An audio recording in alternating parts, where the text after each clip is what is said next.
Coordinate देखियो बना के।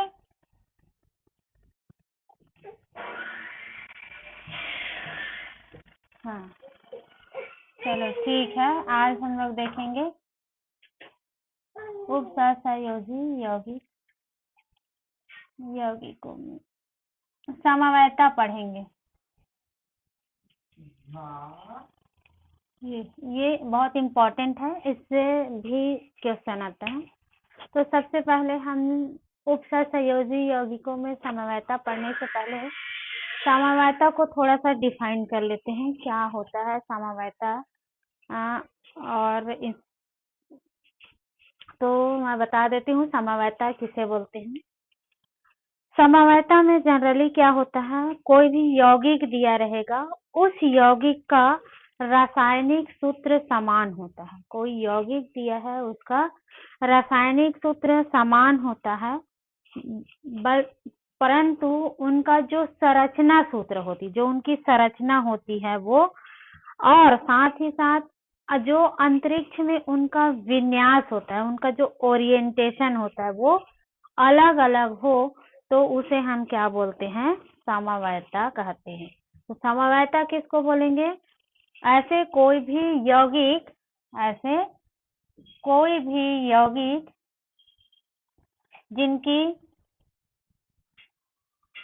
जिनकी क्या होना चाहिए, जो रासायनिक सूत्र होता है वो समान है। याद रखना दोनों को, रासायनिक सूत्र समान हो। ये रासायनिक सूत्र क्या होना चाहिए, समान होना चाहिए। लेकिन उसका संरचना सूत्र, दूसरा क्या बोला जा रहा है आपका, संरचना सूत्र और उनका ओरिएंटेशन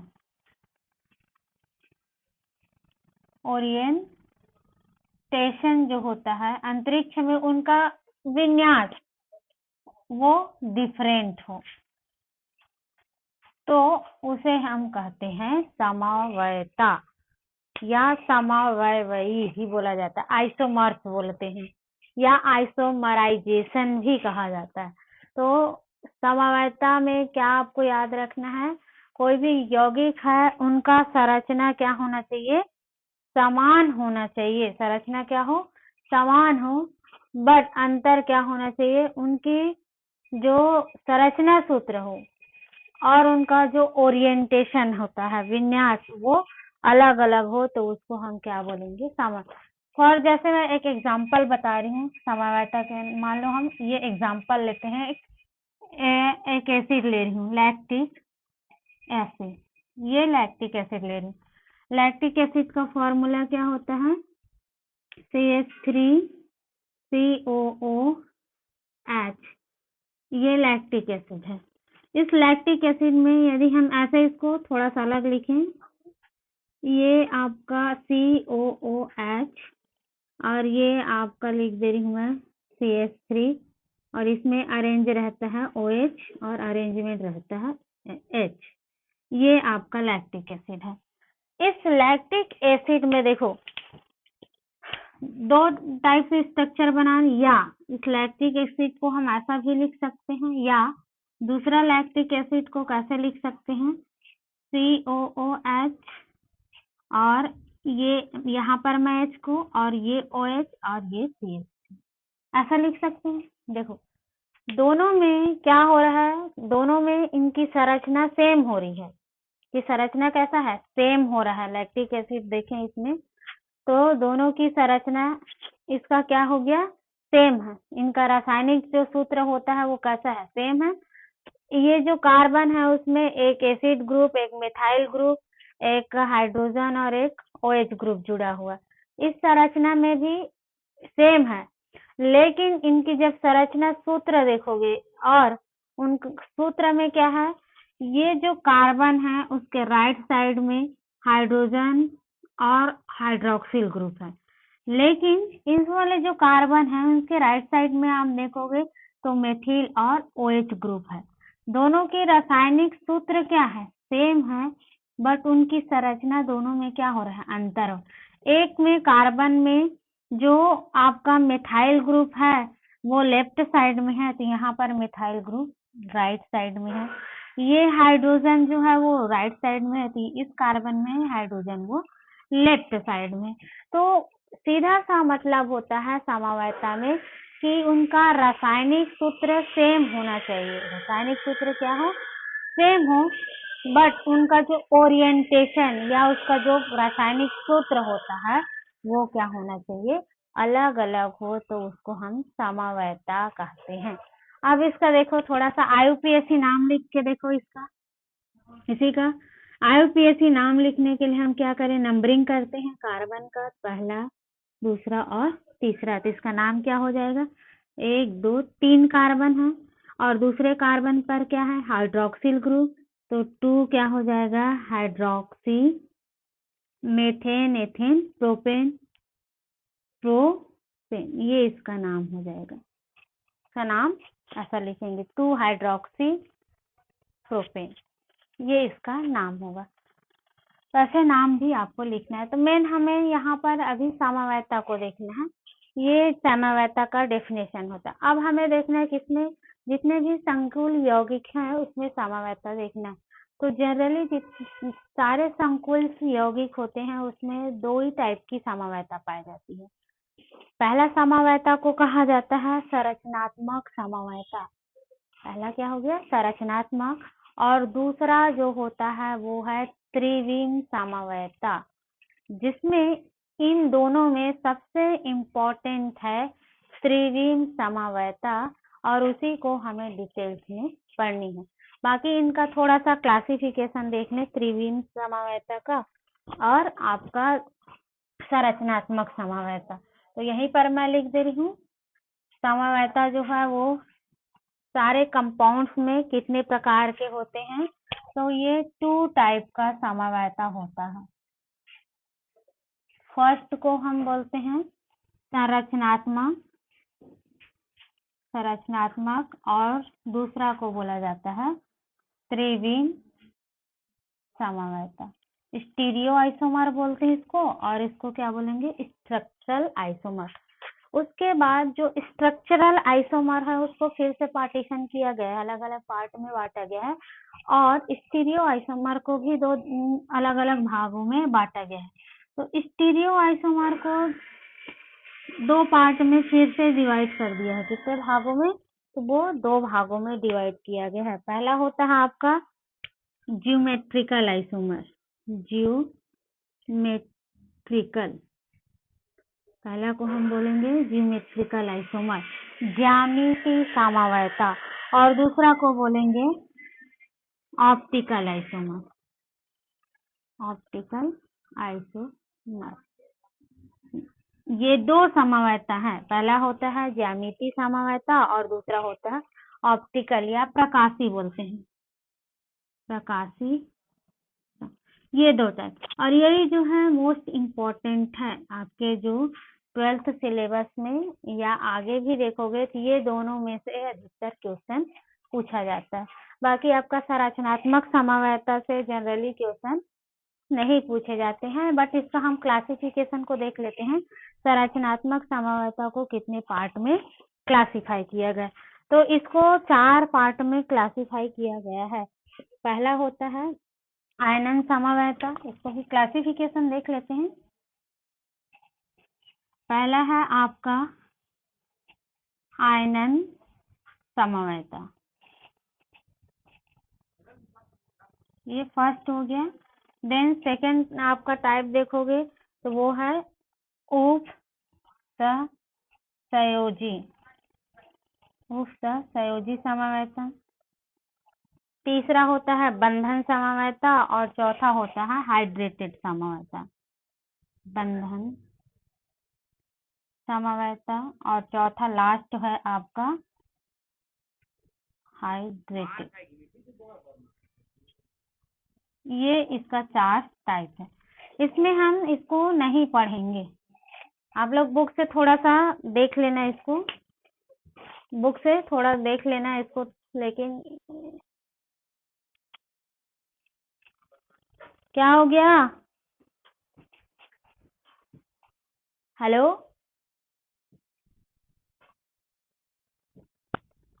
तो इसमें हम लोग पढ़ेंगे, मेन है आपका ज्योमेट्रिक त्रिविम समवायता को पढ़ेंगे। इसी को देखते हैं।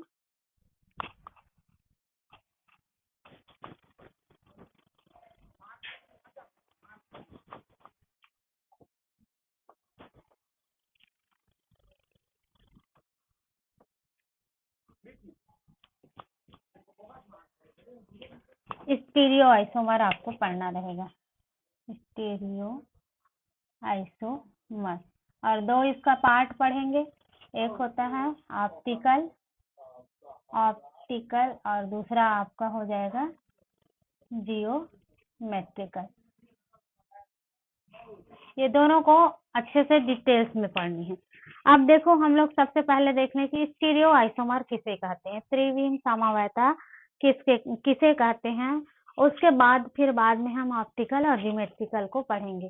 तो जो त्रिविम समवायता होता है वो जनरली ऐसे यौगिक होते हैं जिनकी केमिकल स्ट्रक्चर फॉर्मूला और उनकी जो कनेक्टिविटी है, उनकी कनेक्टिविटी, स्ट्रक्चर फॉर्मूला और उनका IUPAC नाम जिनका सेम हो, लगभग क्या होना चाहिए, सेम हो, तो उसे हम बोलेंगे स्टीरियो आइसोमर, त्रिविम समवायता। तो त्रिविम समवायता के लिए क्या क्या कंडीशन होना चाहिए कि उनकी जो स्ट्रक्चर फॉर्मूला होता है या उसका स्ट्रक्चर फॉर्म भी बोल सकते हैं, जो उसका फॉर्म्स होता है वो, और उनका IUPAC नाम और साथ ही साथ उनका कनेक्टिविटी, आपस में जो कनेक्ट होता है, जोड़ने की जो एक्टिविटी, वो सब क्या होना चाहिए, सेम हो, तो उसको हम स्टीरियो आइसोमर कहते हैं। और उनमें क्या क्या चीज डिफरेंट होना चाहिए, ऐसे यौगिक जिनका 3 डायमेंशनल वे में उनका अरेंजमेंट जो है वो अलग होना चाहिए। मतलब त्रिमिमी विन्यास उनका देखेंगे, ओरिएंटेशन देखेंगे तो वो अलग अलग होना चाहिए। और साथ ही साथ उनका जो फिजिकल प्रॉपर्टी होती है, उनका जो भौतिक गुण होती है वो डिफरेंट होना चाहिए। और मे भी कुछ हद तक उनकी जो केमिकल प्रॉपर्टी है वो भी डिफरेंट होता है। तो ऐसे ही हम कंपाउंड या ऐसे यौगिकों को हम त्रिविम समवायता के अंतर्गत रखते हैं, जो त्रिविम समवायता शो करता है। तो जिनकी संरचना सूत्र या फॉर्म्स, स्ट्रक्चर फॉर्म्स और उनकी कनेक्टिविटी, IUPAC नेम सेम होना चाहिए, और उनकी फिजिकल प्रॉपर्टी और कुछ हद तक केमिकल प्रॉपर्टीज और उनका जो 3 डायमेंशनल वे में ओरिएंटेशन है वो डिफरेंट हो, तो वो स्टीरियो आइसोमर के अंतर्गत आता है। फिर जो स्टीरियो आइसोमर्स है उसको 2 पार्ट में क्लासिफाई किया गया है। इसका 2 मेन बेसिक पार्ट है, इसका 2 पार्ट है। एक को बोला जाता है कन्फॉर्मेशनल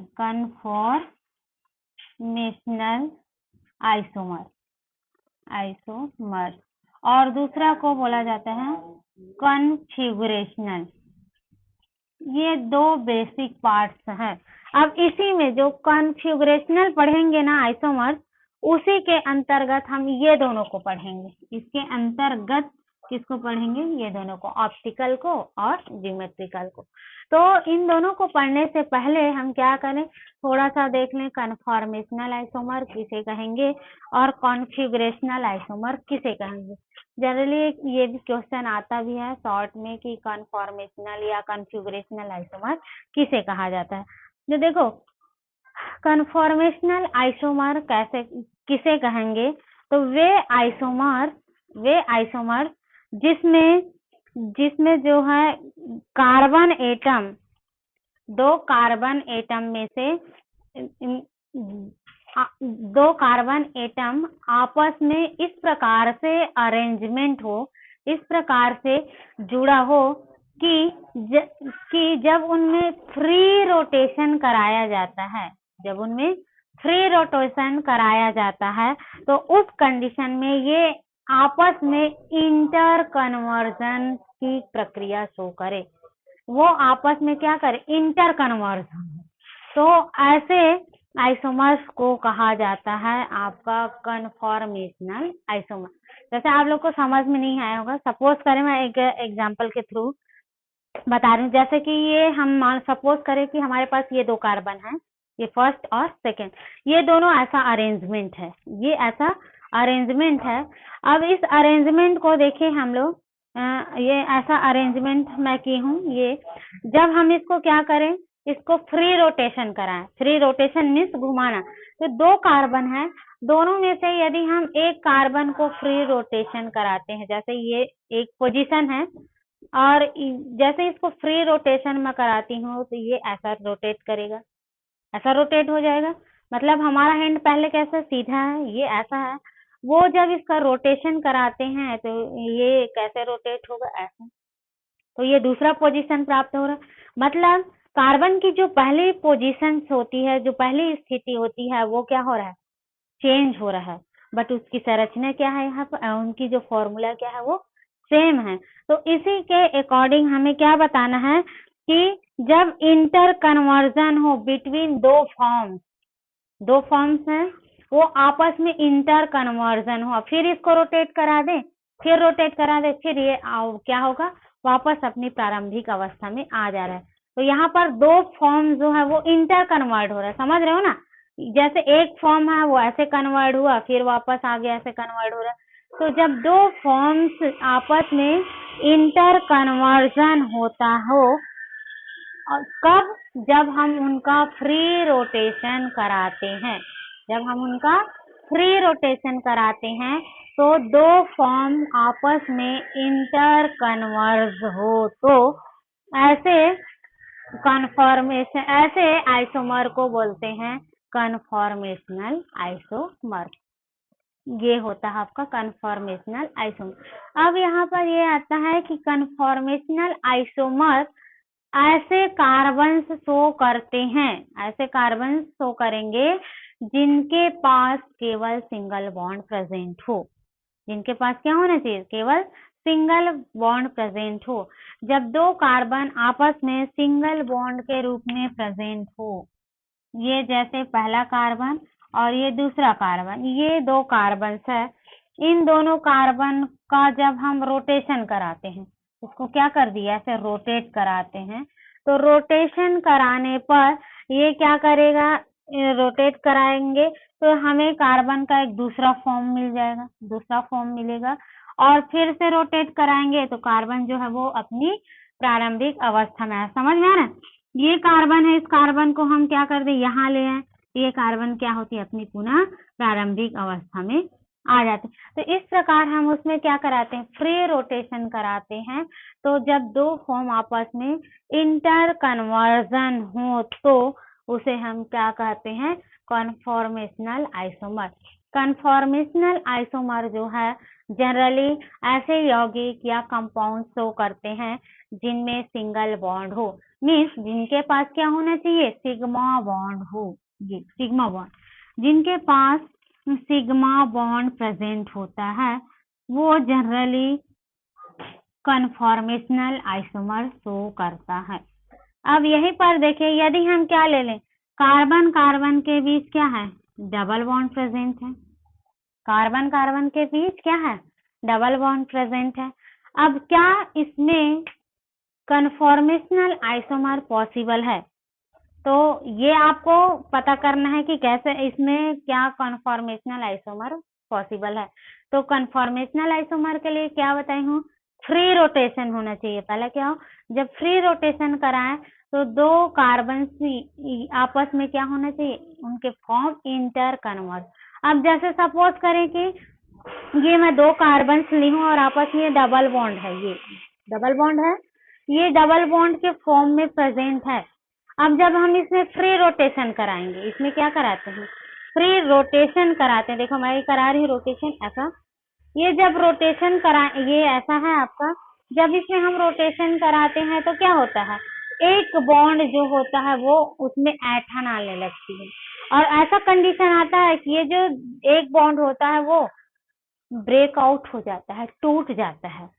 तो इनके बॉन्ड के टूट जाने के कारण ये जो कार्बन होता है वो दूसरे फॉर्म में कन्वर्ट नहीं हो पाता। ये जो कार्बन होता है वो दूसरे फॉर्म में कन्वर्ट नहीं होता।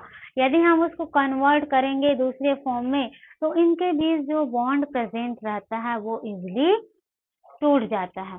जैसे ये बताइए आपका कार्बन है और इन दोनों कार्बन के बीच क्या है, डबल बॉन्ड है। जब हम इनको फ्री रोटेशन कराते हैं, जब हम एक कार्बन को क्या करें, फ्री रोटेशन कराते हैं, तो ये जो double bond means pi bond होता है, ये पाई बॉन्ड, क्योंकि pi bond is a weak bond. Pi bond कैसा बॉन्ड होता है, वीक होता है, कमजोर बॉन्ड होता है। इसलिए जब हम इनको फ्री रोटेशन कराते हैं उस कंडीशन में ये जो पाई बॉन्ड होता है वो टूटने लगता है, उसमें ऐठन आ जाती है और ऐसा कंडीशन आता है कि पाई बॉन्ड ब्रेक आउट होने लगता है। इसीलिए ऐसे सारे कंपाउंड्स या यौगिक जिसमें डबल बॉन्ड प्रेजेंट हो उसमें conformational isomer is not possible. हम देखें कन्फॉर्मेशनल आइसोमर, तो conformational isomer is not possible in double bond. ठीक है, तो इसको याद है। अब आता है ट्रिपल बॉन्ड, तो ट्रिपल बॉन्ड में तो कोई गुंजाइश ही नहीं है बोलना चाहिए, क्योंकि इसमें बॉन्ड कितना है, 3 है, तो इनमें फ्री रोटेशन कराना पॉसिबल ही नहीं है। तो इसको याद रखना, जो कन्फॉर्मेशनल आइसोमर होता है वो किसमें होता है, सिंगल बॉन्ड में। Single bond means all alkanes. Example क्या लिखोगे, all alkane show conformational isomer. All alkane, alkane जिसमें क्या होना चाहिए, सिंगल, और एल्केन्स शो कन्फॉर्मेशनल आइसोमर, ये याद रखना। जितना भी एल्केन्स होते हैं वो कन्फॉर्मेशनल आइसोमर शो करता है, लेकिन जो एल्कीन और एल्काइंस होता है उसमें conformational isomer is not possible, में कन्फॉर्मेशनल आइसोमर नहीं पाया जाता। तो इतना इसमें आपको याद रखना कन्फॉर्मेशनल आइसोमर के अंतर्गत। ओके, फिर हम लोग देखते हैं कॉन्फिगरेशनल आइसोमर। अब कॉन्फिगरेशनल आइसोमर किस, हाँ हेलो, क्या होगी, आवाज क्लियर नहीं आ रहा है क्या, वीडियो क्लियर नहीं आ रहा है, नहीं आ रहा है बोल रहा। दूसरा हम लोग क्या देख रहे थे, एक तो कन्फॉर्मेशनल हुआ, फिर सेकंड है आपका कॉन्फिगरेशनल आइसोमर्स देखेंगे। अब देखो कॉन्फिगरेशनल आइसोमर किसको बोलेंगे, तो ये जस्ट अपोजिट होता है किसका, कन्फॉर्मेशनल आइसोमर का। इसमें क्या होगा,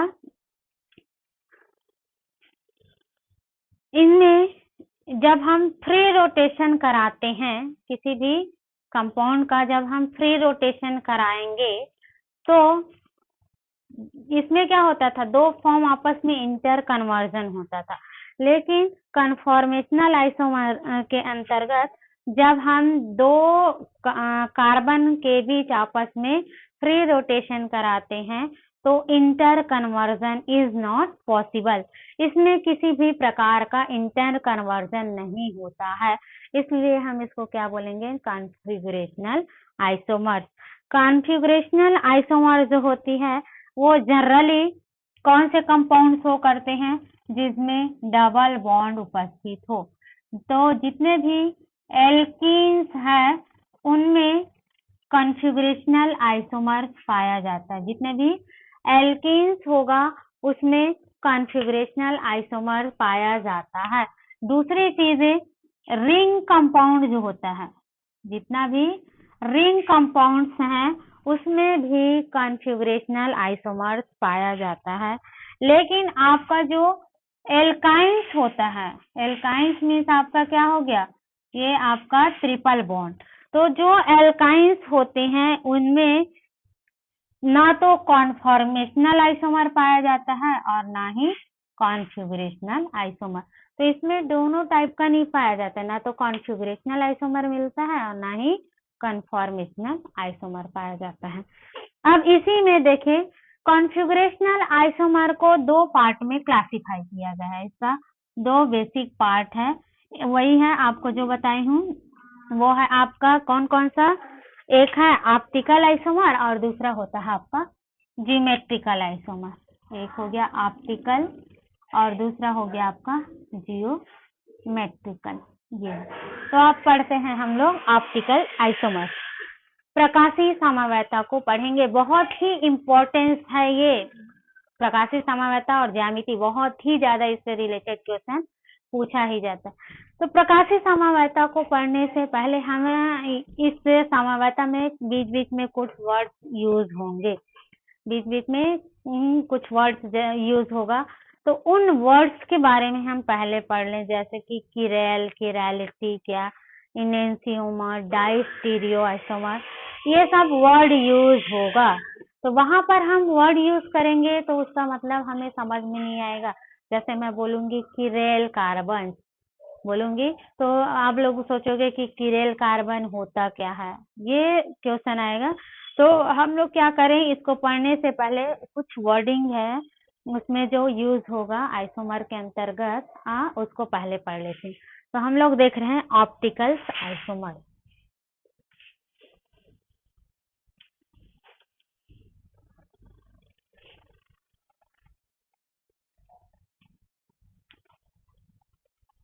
ये वाले ब्लैक बोर्ड काम नहीं करेगा लगता है।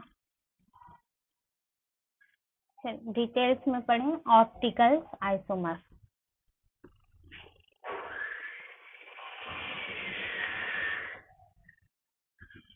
ऑप्टिकल आइसोमर, अब इसको बता दूं मैं, ऑप्टिकल प्रकाशीय समव्ययता को पढ़ने से पहले हम क्या करें, कुछ वर्डिंग है इसमें, उसको पढ़ते हैं। तो सबसे पहला आता है आपका किरेल, ये बहुत बार आया है किरेल, किरेल, और है इसी में किरैलिटी, किरेल एंड किरैलिटी, इसको पहले देखें।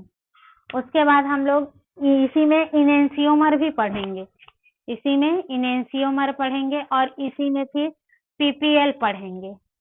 तो पहले हम किरेल, किरैलिटी ये, और किरेल कार्बन, किरेल कार्बन, ये वर्ड को सबसे पहले हम लोग पढ़ लेते हैं। किरेल किसे बोलेंगे, किरैलिटी क्या है, तो ये जो है एक प्रकार का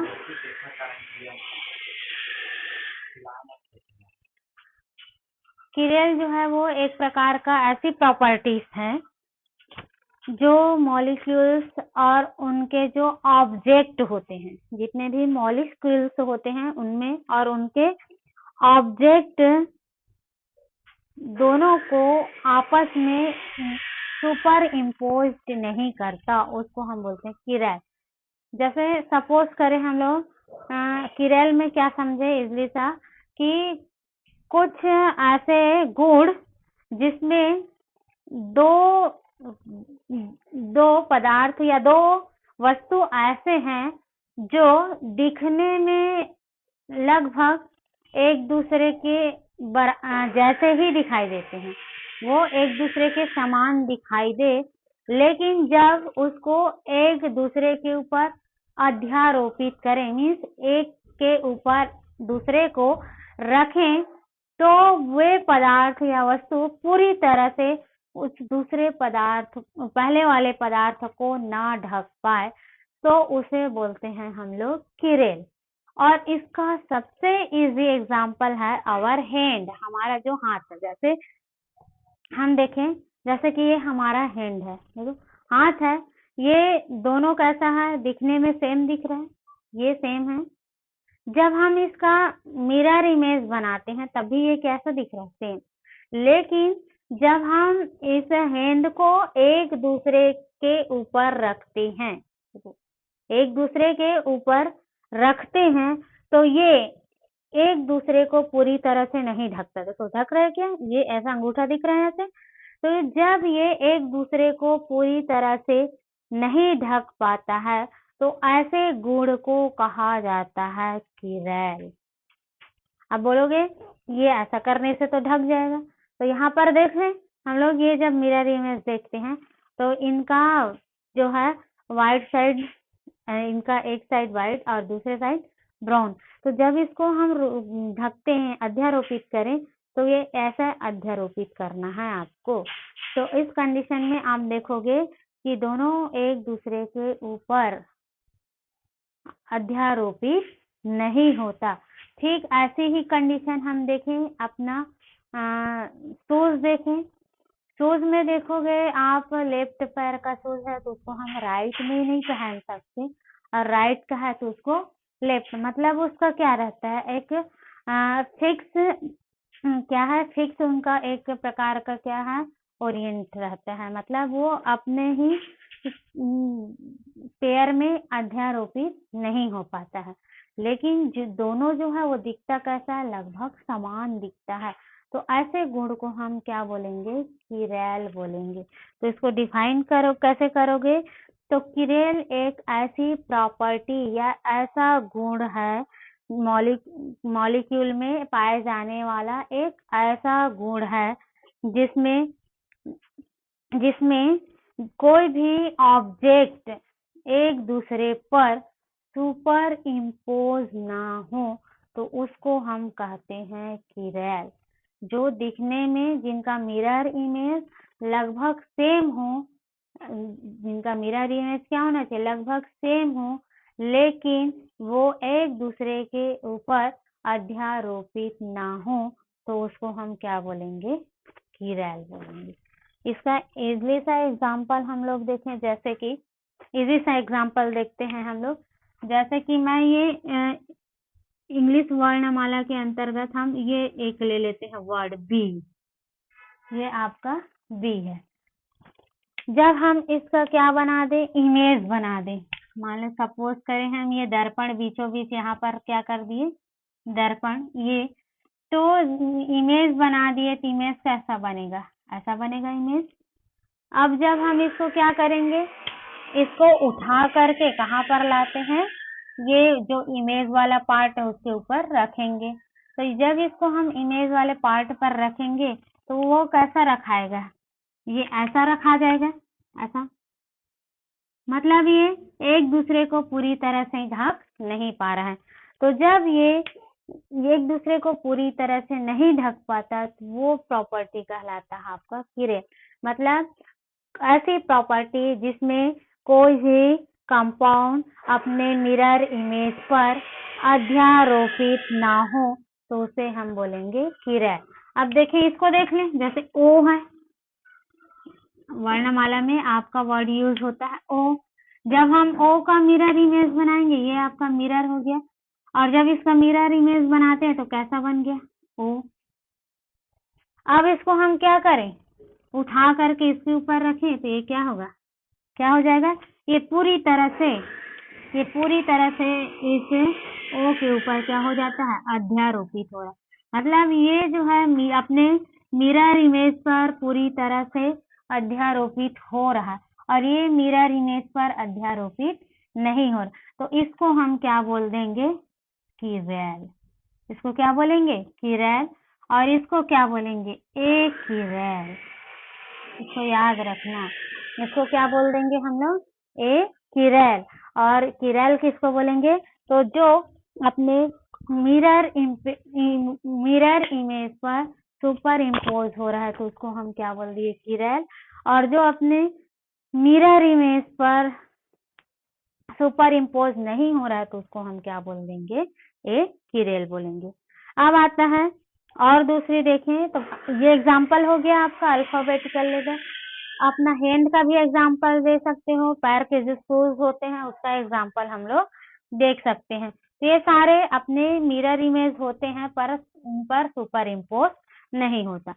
और देखें इसमें, और इनकी प्रॉपर्टी देखें, जो किरैल कार्बन होता है, जो किरैल होता है या किरैल कार्बन होता है, उनको जब हम क्या करें, जब हम उनको दो पार्ट में डिवाइड करते हैं, मीन्स यदि हम किरैल कार्बन को दो भागों में बराबर बांटना चाहें, तो उन्हें दो इक्वल पार्ट में बांटना पॉसिबल नहीं होता। जब हम किसी भी यौगिक को दो बराबर इक्वल पार्ट में नहीं बांट सकते हैं तो वो होता है आपका किरेल। सपोज करें इसका एग्जाम्पल क्या देखें, जैसे ये आपका एग्जाम्पल है, आपका क्या ले लें, जैसे CH3, CH2, CH2 और ये CH3, ये हो गया आपका A किरेल और ये हो गया आपका किरेल। जब हम कोई ऐसा कंपाउंड लें और उस कंपाउंड को किसी भी एक्सिस से बीचों बीच इसको क्या करते हैं, कटिंग करते हैं या ब्रेकआउट करते हैं, तो जब ये दो बराबर पार्ट में डिवाइड हो जाता है तो वो होता है आपका किरेल। और जब ये दो बराबर पार्ट में डिवाइड ना हो तो उसको हम क्या बोलेंगे, किरेल बोलेंगे। अब देखो इसका एग्जांपल और देख, यदि हम इस CH में एक क्या जोड़ दे, Cl, और ये हो गया आपका CH2 और ये CH3, यहाँ पर जब इसको ब्रेकआउट किए तो ये दो बराबर पार्ट में बढ़ गया, यहाँ पर CH2 CH3 है, यहाँ पर भी तो ये हो गया आपका A किरेल में ऐसा पॉसिबल है। लेकिन जब यहाँ पर इसको दो पार्ट में यहाँ से ब्रेकआउट करें तो यहाँ पर कैसा दिख रहा है, ये वाला जो पार्ट में क्लोरीन है, लेकिन ये वाले पार्ट में कार्बन है, उसके पास क्लोरीन नहीं है, तो ये किसके अंतर्गत आएगा, आपका किरेल के अंतर्गत आएगा। तो इसको हम क्या बोलेंगे, जिसको हम not divided two equal part, तो that is called chiral. Chiral के लिए क्या कंडीशन है, तो वो है not divided by two part, और इसमें क्या कर रहे हैं, डिवाइडेड टू पार्ट। और इसमें देखें जो किरेल्स कार्बन्स होते हैं उनका नेचर देखें तो कैसा नेचर का होता है, किरेल कैसा होता है, एसिमेट्रिक। इसको इनकी इस प्रॉपर्टी को क्या बोलेंगे, एसिमेट्रिक। और ये कैसा होता है, इनकी प्रॉपर्टी देखें तो ये कैसा होता है, सिमेट्रिक। सिमेट्रिक मतलब क्या है कि हम उसको जब ब्रेकआउट करते हैं या कटिंग करते हैं तो दो इक्वल पार्ट में वो क्या हो जाए, बढ़ जाए, तो वो होता है सिमेट्रिकल। और दोनों पार्ट क्या होना चाहिए, समान हो, तो वो होता है आपका सिमेट्रिक। जैसे यहाँ O है, जब हम O को ब्रेकआउट करें, कटिंग करें तो O किस में चेंज हो जाएगा, ऐसे, और दोनों साइड कैसा है इसका, सेम होता है, ये O है, ये ऐसे इसको कटिंग कर दिए तो ये होता है सिमेट्रिक इन नेचर। लेकिन जो किरेल होता है वो एसिमेट्रिक इन नेचर होता है। तो इतना इसमें आपको बताना, किरेल और अभी मैं एग्जांपल बताऊंगी आपको किरेल और किरेलिटी में। तो ये होता है किरेल। अब इसी से बना हुआ है किरेल कार्बन किसे कहते हैं। तो हम यहाँ पर क्या किए, एक नॉर्मल सा डेफिनेशन ये ले लिए एग्जांपल। यदि हम कुछ ऐसा एग्जांपल्स लें, उसमें देखेंगे यदि कार्बन परमाणु, कार्बन की संयोजकता कितनी होती है, 4 होती है, 4 होता है। यदि कार्बन परमाणु की चारों संयोजकता 4 अलग अलग ग्रुप के द्वारा कंप्लीट हो, 4 अलग अलग ग्रुप के द्वारा कंप्लीट हो, तो ऐसे कार्बन को हम कहेंगे ए किरेल कार्बन। तो ए किरेल कार्बन के लिए कंडीशन क्या होना चाहिए कि जो कार्बन की चारों संयोजकता होती है वो अलग अलग ग्रुप के द्वारा कंप्लीट हो। जैसे मैं यहाँ लिख रही, ये कार्बन है, इस कार्बन में 4 ग्रुप, जानते हो सब कोई, कार्बन की संयोजकता 4 होती है। इसमें यदि जो ग्रुप जोड़ा हुआ है वो ग्रुप कैसा हो, चारों डिफरेंट हो, जैसे A, B, C और ये D, ये चारों ग्रुप जो है वो क्या होना चाहिए, डिफरेंट हो। तो ऐसे कार्बन्स को हम ऐसे कार्बन्स को हम क्या बोलेंगे, किरेल कार्बन, किरेल कार्बन। ऐसे कार्बन्स जिनमें उनकी चारों संयोजकता अलग अलग ग्रुप के द्वारा जुड़ा हो तो उसको हम क्या बोलेंगे, चिरैल कार्बन। ये जो चिरैल कार्बन होता है वो हमेशा sp3 हाइब्रिडाइजेशन में प्रदर्शित करता है। मतलब ये sp3 कंडीशन में अरेंजमेंट होता है और इनकी जो आकृति होती है वो टेट्राहेड्रल होता है। इतना आपको याद रखना है। ऐसा होगा तो जो चिरैल कार्बन है उसमें sp3 हाइब्रिडाइजेशन होता है और इनकी चारों जो वैलेंसी होती है वो फोर डिफरेंट ग्रुप के द्वारा कंप्लीट होता है। 4 अलग अलग ग्रुप इसमें इंक्लूड होता है और साथ ही साथ ये बताया कि इनकी जो ज्योमेट्री आकृति होती है वो कैसा होगा, तो वो टेट्राहेड्रल इन नेचर होगा।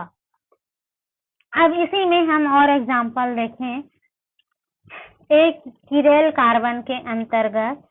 तो पहला एग्जांपल हम लोग देख लेते हैं, मैं लिख रही हूँ, उसके बाद आप लोग नाम इसका बताना कि इसको क्या बोलेंगे, IUPAC नाम। एग्जांपल्स है कार्बन, इस कार्बन के साथ ग्रुप जुड़ा हुआ, तो इस कार्बन के साथ 4 ग्रुप जुड़ा रहता है, 4 संयोजकता होती है। तो 2 जो होता है वो इस कार्बन के प्लेन पर होता है, C2H5 जोड़ दी मैं यहाँ पर, और यहाँ पर जोड़ दी CH3। ये है आपका इथाइल ग्रुप, इथाइल, और ये हो गया आपका मिथाइल। और अब 2 ग्रुप कैसा जुड़ा, इस कार्बन के प्लेन पर अरेंजमेंट है। अब 2 ग्रुप जो होता है वो कैसा, तो एक जो है वो हमारे साइड जस्ट हमारी अपनी ओर, मीन्स क्या बोलेंगे, मेरी तरफ है ये, और दूसरा जो होता है इससे थोड़ा सा दूर अरेंज रहता है। तो जो मेरी तरफ उपस्थित है उसको हम लोग वेज लाइन से शो कर देते हैं। ये ऐसा एक बॉक्स बना के शो करते हैं ऐसा, और इसको बोलते हैं वेज लाइन।